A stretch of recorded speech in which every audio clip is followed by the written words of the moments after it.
Assalamualaikum warahmatullahi wabarakatuh. Perkenalkan, nama saya Septiani Kesya. Saya Andriani. Dari Amelia. Saya Ayangina Putri. Saya Siswa. Di sini kelompok kami akan memaparkan tentang Kesultanan Goa Talo.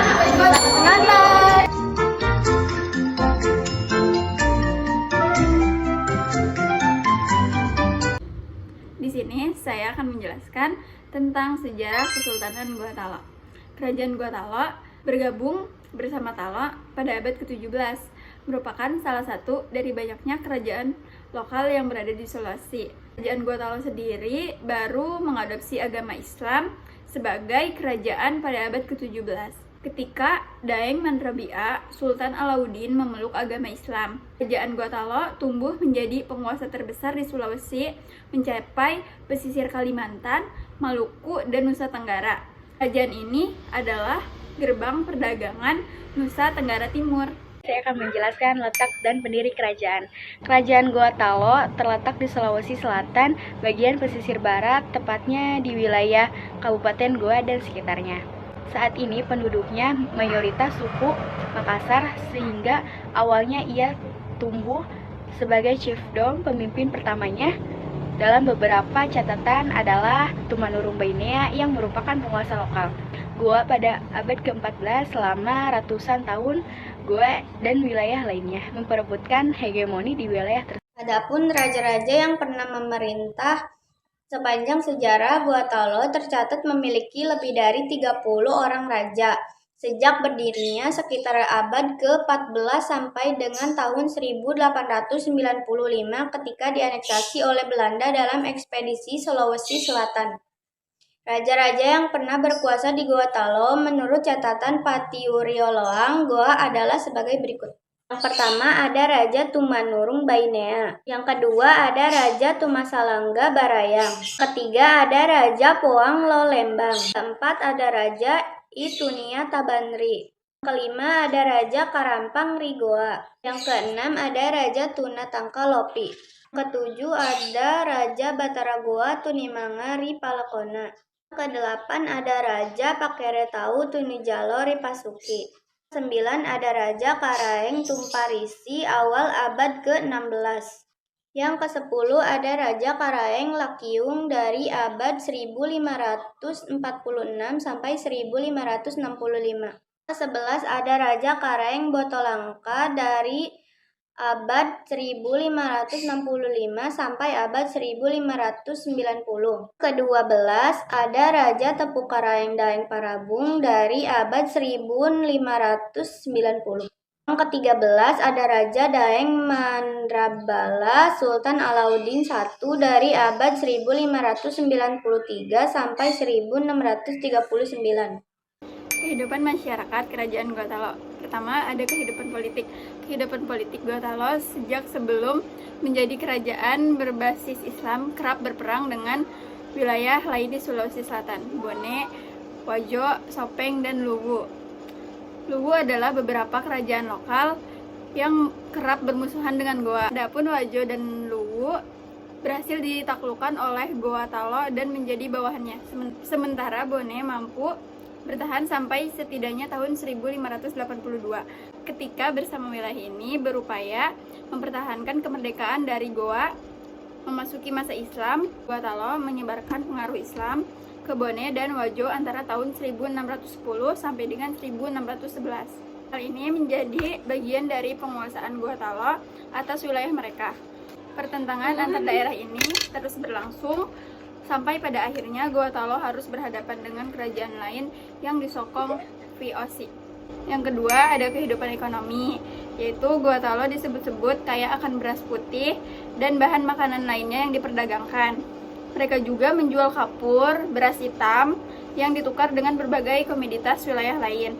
Goa mampu menjalin perdagangan dengan Jawa, Maluku, Malaka, dan bahkan sampai ke India dan Cina. Impor tekstil dari India dan keramik dari Cina banyak ditemukan sebagai bukti perdagangan yang berlangsung dalam kurun waktu yang lama. Pelabuhan Somba Opu menjadi bandar utama mengalirnya rempah-rempah dari Maluku ke wilayah barat. Goa Talo tentunya mendapat keuntungan yang amat besar dari wilayah ini. Yang terakhir ada kehidupan sosial. Kehidupan sosial di Gorontalo menempatkan agama Islam sebagai instrumen penting dalam roda kehidupan masyarakat. Ajaran Sufisme bahkan sempat berkembang melalui Syekh Yusuf Al-Makassari, meskipun pada akhirnya ia berpindah ke Banten karena tidak disukai elit kerajaan. Di sini saya akan menjelaskan masa kejayaan Kerajaan Gorontalo. Gorontalo berjaya pada awal sampai pertengahan abad ke-17. Tempatnya ketika Karaeng Gorontalo bersama-sama menganut Islam dan membentuk aliansi untuk mendominasi kawasan. Pada periode itu, Gorontalo mampu menguasai sebagian besar wilayah Sulawesi bagian selatan dan barat, menjangkau pesisir Kalimantan, Maluku, dan Nusa Tenggara. Gorontalo juga berdagang dengan Jawa, Malaka, Cina, dan India untuk memenuhi berbagai kebutuhan. Gorontalo juga menjadi gerbang perdagangan antara barat dengan sumber rempah di Maluku. Kejayaan ini semakin menumpuk kebencian dari raja-raja lokal lainnya seperti Wajo dan Bone. Mereka membentuk aliansi dan kemudian dibantu dengan bantuan dari Poch. Runtuhnya Kerajaan Gorontalo. Kemunduran Kerajaan Gorontalo sebagai pemilik dominasi Sulawesi sebenarnya terjadi secara langsung setelah kekalahan Hasanuddin pada 1667 melawan POC dan Bon. Kekuatannya terus melemah, terlebih karena penetrasi POC yang semakin kuat di wilayah tersebut. Gorontalo masih dapat bertahan sampai akhir abad ke-19 dengan kekuasaan yang semakin sempit. Pada tahun 1895, pemerintah kolonial Hindia Belanda mulai gencar melakukan penaklukan di wilayah Sulawesi. Riwayat Gorontalo berakhir ketika Kairang, Lembang, Parang Sultan Husain. Di sini saya akan menjelaskan tentang peninggalan Kerajaan Gorontalo. Yang pertama ada Benteng Somba Opu. Benteng Somba Opu merupakan benteng sekaligus pusat perdagangan atau pelabuhan bagi Gorontalo. Ia menampung rempah-rempah dari timur untuk diperdagangkan ke seluruh dunia.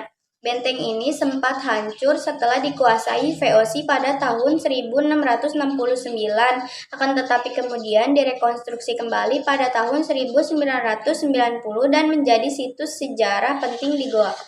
Yang kedua ada Batu Tumanurung Panatikan. Situs ini adalah makam bagi beberapa raja-raja Gorontalo, salah satunya Sultan Hasanuddin. Menurut beberapa cerita, tempat ini juga disinyalir sebagai tempat pelantikan raja. Tempatnya berdekatan dengan lokasi Masjid Tua Katangka dan dugaan Istana Tamalet. Yang ketiga ada Benteng Unjung Pandang atau Rotterdam. Benteng Unjung Pandang adalah instalasi pertahanan Gorontalo pesisir barat, dibangun pada masa kekuasaan Raja Goa ke-9 Karaeng Lakiung. Semula berbahan tanah liat, kemudian direkonstruksi oleh Sultan Alauddin Raja ke-14 dengan batu padas. Benteng ini diubah namanya oleh Cornelis Spelman menjadi Fort Rotterdam dan berfungsi menjadi gudang penampungan rempah bagi VOC. Sekian dari kelompok kami. Terima kasih. Wassalamualaikum warahmatullahi wabarakatuh. Bye. Terima kasih.